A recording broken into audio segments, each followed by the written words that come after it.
I know it's not what you do normally, but I'm going fork. I don't want to get my hands. It does get stuck to you. See? Easy. No mess.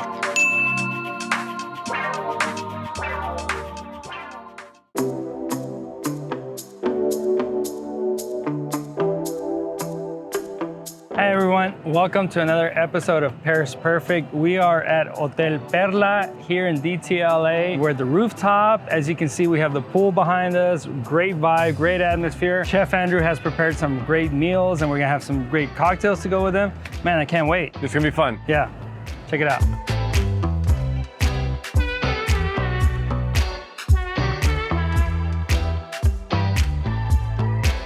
This is an iconic rooftop, Yes. Amazing rooftop, the pool, the fireplace, it is man. insane. And I like how you say perla. Yeah, it's Perla. Yeah. It just rolls off It's your not tongue. Perla, it's Perla, Perla. We're gonna have Chef Andrew is preparing some amazing dishes. Wow, look at that burger. That is a burger. Prawns, I love that. Chef Andrew, thank you. Loving this location here right now. Please tell us what we have here in front of us. Absolutely. So we start on that side. We have a harissa marinated prawns. So definitely taking the flavors and making a true homemade harissa. So it does have a little heat to it. It's about a 4 on the Richter scale. Then our classic American burger, which is a little unclassic. We actually make our in-house California sauce is what I'm calling it. So it's a play on a Thousand Island or a special sauce from that other place. And some house-made pickles, some Tillamook cheddar. And opposed to doing a caramelized onion, we're doing a caramelized shallot. So definitely want to put little finer touches on our classic burger. And the last dish there is a furikake dusted French fries, which is a traditional Japanese spice that comes with a sriracha aioli. So really just trying to tie in different cultures from LA into our menu here at Bar Clara. You got the vibe going. The dishes look amazing. We're gonna try them. We're gonna pair them. Yes. I know we got some 3 drinks here. I know you know the wine, Chris. This is mentilla.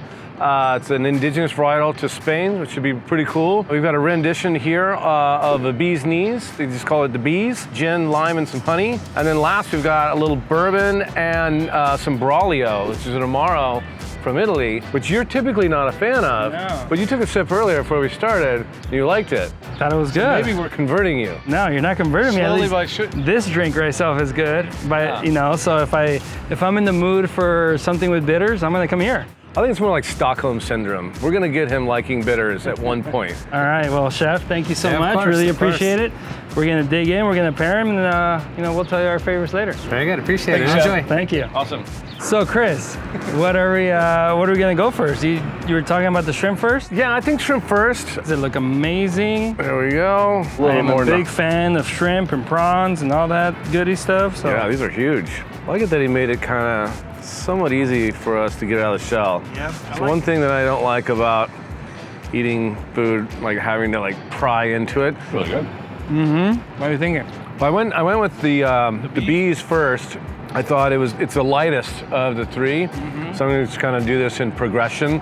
Probably do this bourbon drink next and kind of finish with the wine. I don't think a semi-spicy prawn is going to go with a very dark red Spanish wine, but we've been wrong before. I hope it does. Right? We've been wrong before. I'm really hoping it does. This shrimp has like a sweet spice. At first, it kind of hits you a little bit of sweet. It sure does with the bourbon drink, doesn't it? It does go. It does exacerbate the spice just a little bit, but the sweetness really kind of rounds it out. Even better than, I think, the first one, the bees. I was right? definitely not a fan of the bees and the prawn. I'm gonna try the sauce. I think it'll give it like Probably a whole, needed, yeah. They put the sauce on there for a reason, right? We're not even using it. The prawn is really good. I think it has like a lot of different characteristics and it has flavors and it's got a little bit of spice. It's got a tiny bit of sweetness in there. You can add that base there to give it a little more. So I want to talk a little bit about this red wine from a very eccentric producer by the name of Raul Perez. And he uses indigenous varieties from a region called Bierzo, which is northwest Spain. This one's called Mentilla. And to me, it's a lot like a Rhone wine. This guy is a natural wine producer, which I typically raise an eyebrow on. But this is extremely well made, hearty red wines that are actually kind of light on their feet. How did you think it did with the prawn? It had its moments where it paired and then it had its moments where it didn't. It's really weird because at first I was like, oh, it pairs. And then afterwards, no, it doesn't. Right. Everything together kind of went, but then when they washed through, then it didn't pair. So what was your choice With the three definitely beverages. that guy. Yeah, right? So tell me about why you like that pairing so much. Maybe because one, it's on ice. The bourbon has a sweetness that kind of pairs well with the Maker's Mark, very, heavily wheated bourbon, sweet for sure. Yep, and then I think they added a little bit of sweet to this drink. Yep. And then you have the ice, so you got the cool and the sweet to go with the spice and the flavors of that. I thought that was the better pairing of them. Yeah, it kind of really brought out the spice in a good way, like a savory way. Yeah, I would agree as well. I was leading with the bees on this one, which is gin and lime juice and honey, thinking, lighter, seafood light.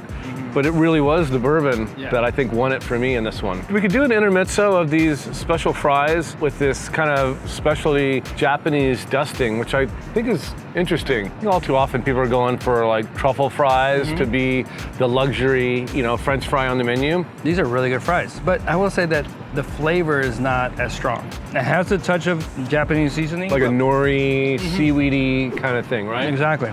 But just a touch. Yeah, I really like the this sriracha aioli. I could put this on about anything. What was your favorite pairing here? With these Japanese dusted French fries, the bees. With the aioli, the bees. Yeah, for sure. I would agree with that. I think it went well with everything. The bees was definitely the winner, although they all went well. Yes. Onto la hamburguesa. See there? Yeah, it's got like some marinated peppers in there. I'm a big fan of the classic burger, and I'm a bigger fan of a classic burger done sideways, like different. It's like one of those burgers where you have to like act like a snake and unhinge your back jaw just to get over it. Gotta go after the red wine first with this one. That sweetness definitely makes it go down smooth. I love how I'm not a big fan of sweet like this, but it has a really good sweetness to the whole palate. Yeah, and I think it's like a potato bun, right? So it has that perfect fluffy sweet. I also like a brioche bun, but I think more and more I really like a potato bun on my burger. Yeah, definitely not a big fan of the bees in the burger. I think there's a sweetness, and then even though it's like limey and minty and this and that, there's also a sweetness in there that is not my favorite. No, neither? Yeah, shaking his head. There's something about the richness of this bourbon cocktail that's really paired well with a lot of things. It's also a little boozy, so I think it's able to cut through kind of this is a rich burger, right?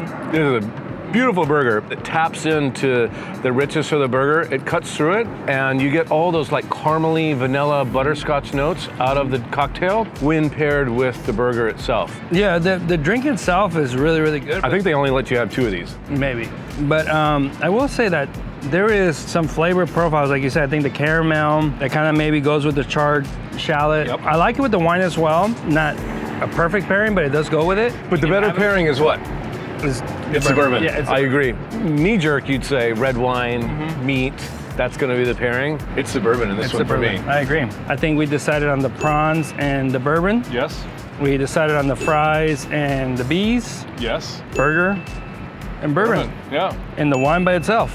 Literally, just have the wine by itself. Of course. Yeah. I mean, Raul Perez. that's what we do here. Love you, man.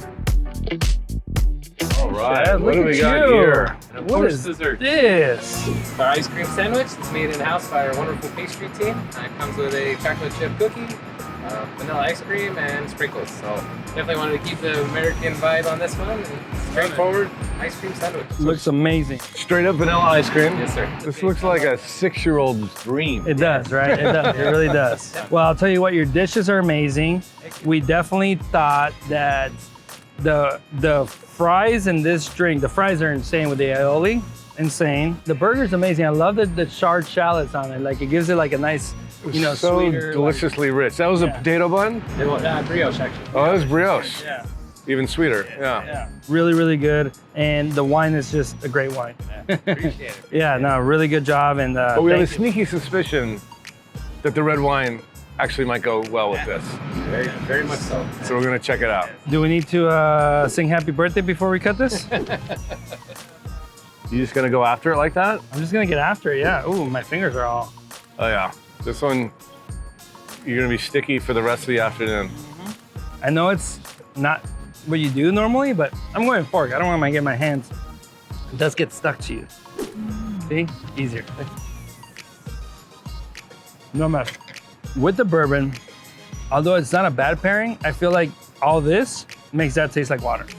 This actually goes. It almost makes it taste like a tin mint, like a chocolate mint. Yeah. What's going on there? Yeah. With the ice cream, it's almost like a key lime pie-y kind of thing. It brings out a lot of the lime. I love it. We're like totally writing it off. Like, it's not gonna work. We were totally writing it off. I think that's B's for me. It's that such a out of left field, unexpected pairing. I'm gonna have to agree. I'm gonna have to, not many times have we agreed Wow, we throughout the whole don't. show. Thank you, Chef Andrew, for this amazing dessert dish here. I mean, Chef Andrew, you outdid yourself. Yep. I'm a little sticky. That's okay. Thank you for joining us for another edition of Pairs Perfect here at Hotel Perla. And such an amazing time. Great food, great cocktails, super cool vibe. And we're finishing off with a little red wine. Make sure to like and subscribe and hit the notification bell so you're in the loop on our upcoming episodes. Cheers. Cheers.